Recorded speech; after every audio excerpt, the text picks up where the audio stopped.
বিশ্ব সংবাদে আপনাদের স্বাগত। সংবাদের শুরুতেই শিরোনাম, পরে বিস্তারিত।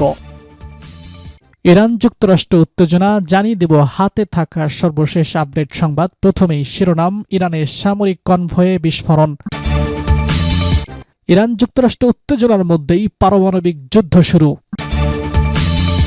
আরও থাকছে, পারমাণবিক কর্মসূচি নিয়ে কোনো অন্যায্য চাপ মানবে না ইরান, বলছে পেজুস্কিয়ান। জানিয়ে দিব ইরানের তেলবাহী ট্যাঙ্কার আটকের কথা ভাবছে যুক্তরাষ্ট্র। সর্বশেষ জানিয়ে দেব বাংলাদেশের ভোট নিয়ে বিশ্ব গণমাধ্যম কি বলছে, জানাবো বিস্তারিত। ইরানের সামরিক কনভয়ে বিস্ফোরণ। ইরানের একটি সামরিক কনভয়ে বিস্ফোরণের ঘটনা ঘটেছে বলে দাবি করা হয়েছে এক প্রতিবেদনে। দেশটির দক্ষিণ পূর্ব অঞ্চলের ঈশানের মাহমুদ এলাকায় বুধবার এই বিস্ফোরণ ঘটে বলে জানানো হয়েছে। সিজিস্তান বেলুচিস্তান প্রদেশের বিভিন্ন খবরে দেওয়া হালতাফ টেলিভিশন চ্যানেলের বরাত দিয়ে এই তথ্য জানিয়েছে গণমাধ্যম ইরান ইন্টারন্যাশনাল। তবে তাৎক্ষণিকভাবে এই তথ্য নিশ্চিত করা হয়নি। এছাড়া এই বিস্ফোরণের কারণও উল্লেখ করেনি প্রতিবেদনে। বলা হয়েছে, বিস্ফোরণের শব্দ পুরো শহর জুড়ে শোনা যায়। ঘটনার পরপরই এলাকায় সামরিক এবং নিরাপত্তা বাহিনীর উপস্থিতি বাড়ানো হয়। এ ঘটনায় এখনও পর্যন্ত কোনো আনুষ্ঠানিক বিবৃতি দেয়নি স্থানীয় কর্তৃপক্ষ। ইরান যুক্তরাষ্ট্র উত্তেজনার মধ্য দিয়েই পারমাণবিক যুদ্ধ শুরু। স্নায়ুযুদ্ধের সেই চরম উত্তেজনার দিনগুলোতে বিশ্বজুড়ে যেভাবে যুদ্ধের আতঙ্ক ছড়িয়েছিল, আধুনিক বিশ্ব যেন আবারও সেই একই খাদের কিনারে এসে দাঁড়িয়েছে। গত সপ্তাহে আনুষ্ঠানিকভাবে মেয়াদ শেষ হয়েছে যুক্তরাষ্ট্র রাশিয়ার মধ্যে স্বাক্ষরিত সর্বশেষ পারমাণবিক নিরস্ত্রীকরণ চুক্তি নিউক্যাসলের। আর এই চুক্তির অবসান বর্তমান বিশ্ব রাজনীতিতে গভীর অনিশ্চয়তা ও নতুন অস্ত্র প্রতিযোগিতার আশঙ্কা তৈরি করছে।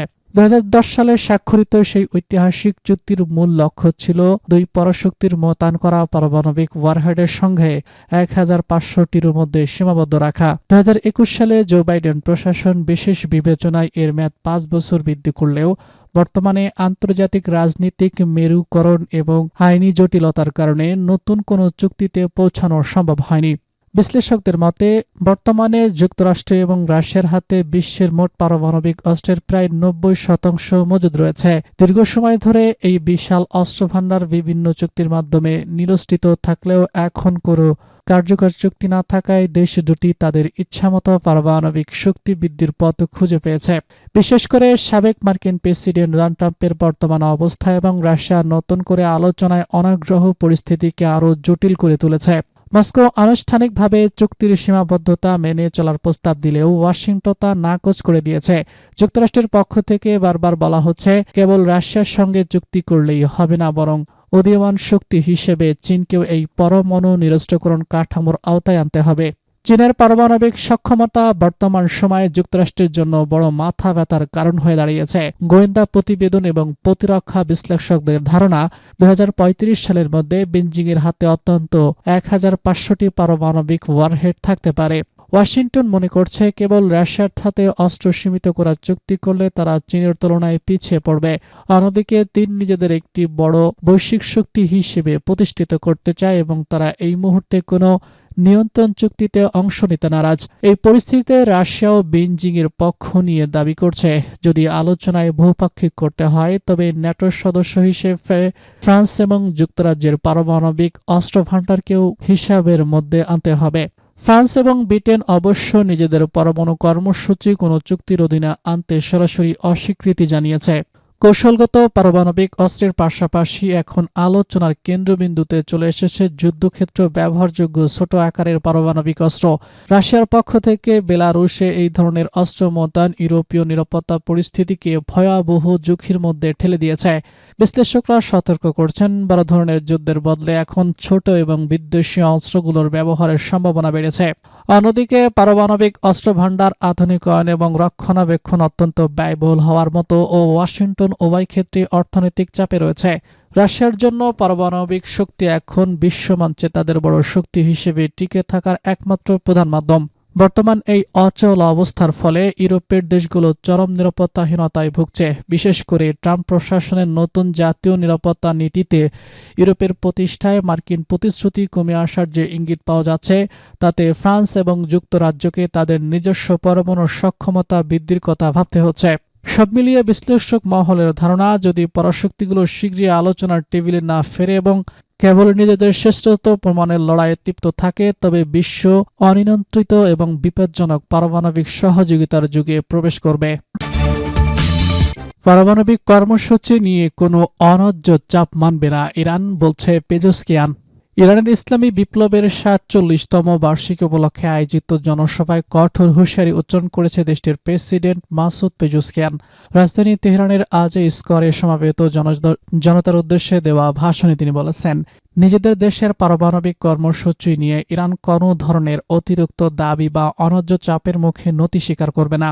গত বছর জুনে ইসরায়েলের সঙ্গে যুদ্ধের পর এই প্রথম মার্কিন যুক্তরাষ্ট্রের সঙ্গে তেহরানের আলোচনা পুনরায় শুরু হওয়ার প্রেক্ষাপটে পেজোস্কিয়ানের এই মন্তব্যকে অত্যন্ত তাৎপর্যপূর্ণ বলে মনে করা হচ্ছে। প্রেসিডেন্ট বলেন, ইরান কোনোভাবেই পারমাণবিক অস্ত্র তৈরি করতে চায় না এবং আন্তর্জাতিক সম্প্রদায়ের যে কোনো অযৌক্তিক যাচাই বাছাইকরণ প্রক্রিয়ায় সহযোগিতা করতে তারা সদা প্রস্তুত। গত সপ্তাহে পুনরায় শুরু হওয়া এই আলোচনায় দুই পক্ষের মধ্যে বড় ধরনের মত পার্থক্য লক্ষ্য করা গেছে।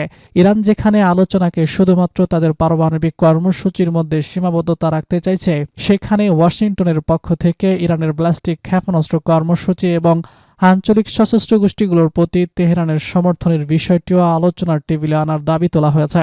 ভাষণে পেজোস্কিয়ান বলেছেন, ইরান কোনো আগ্রাসনের মুখে পিছু হটবে না, তবে আঞ্চলিক শক্তি এবং স্থিতিশীলতা বজায় রাখতে তারা প্রতিবেশী দেশগুলোর সঙ্গে আলাপ চালিয়ে যেতে দৃঢ় প্রতিজ্ঞ। 1979 সালে মার্কিন সমর্থিত শাহ শাসনের পতনের স্মরণে আয়োজিত এবারের বার্ষিক কর্মসূচিতে অন্য বছরের তুলনায় নিরাপত্তা ব্যবস্থা ছিল অনেক বেশি কড়া। ইরানের তেলবাহী ট্যাংকারের আটকের কথা ভাবছে যুক্তরাষ্ট্র।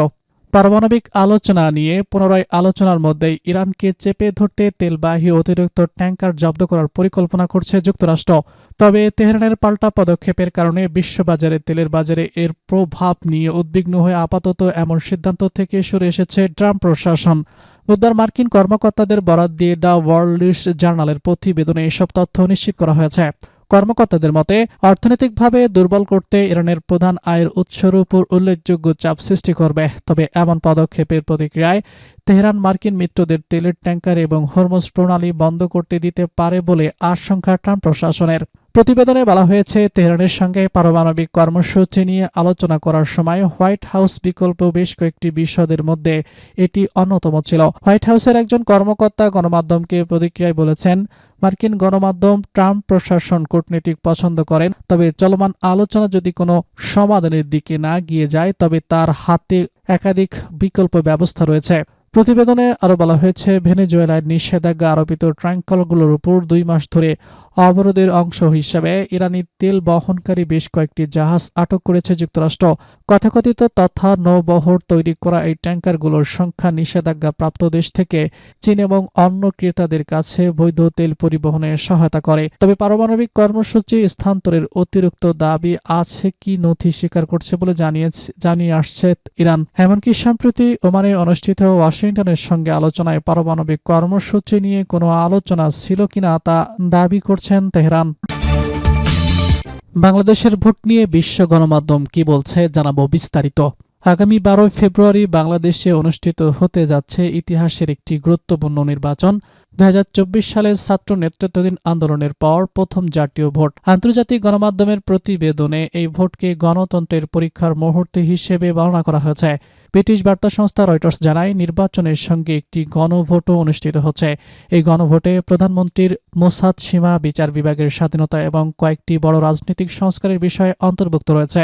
মার্কিন বার্তা সংস্থা অ্যাসোসিয়েটেড প্রেসের প্রতিবেদনে বলা হয়েছে, ভোটের ফল বাংলাদেশের গণতন্ত্র পূর্ণ প্রতিষ্ঠার দিক নির্দেশ করবে। নির্বাচনে বিএনপি এবং জামাতে ইসলামী নেতৃত্বাধীন জোট প্রধান প্রতিদ্বন্দ্বী হিসেবে বিবেচিত হচ্ছে। এই নির্বাচনের সঙ্গে নিরাপত্তা বিষয়ক উদ্বেগ রয়েছে। আন্তর্জাতিক পর্যবেক্ষকরা দেখছেন, দেশের রাজনৈতিক ভবিষ্যৎ নির্ধারণে ভোটের গুরুত্ব অপরিসীম। বর্ডারল্যান্ডসের তথ্য অনুযায়ী নির্বাচনকে ঘিরে কঠোর নিরাপত্তা ব্যবস্থা নেওয়া হয়েছে। এদিকে আল জাজিরার বিশ্লেষক অনুসারে ভোটের আগে অন্তর্বর্তী প্রশাসন ও রাজনৈতিক পরিবেশ নিয়ে অনিশ্চয়তা রয়েছে।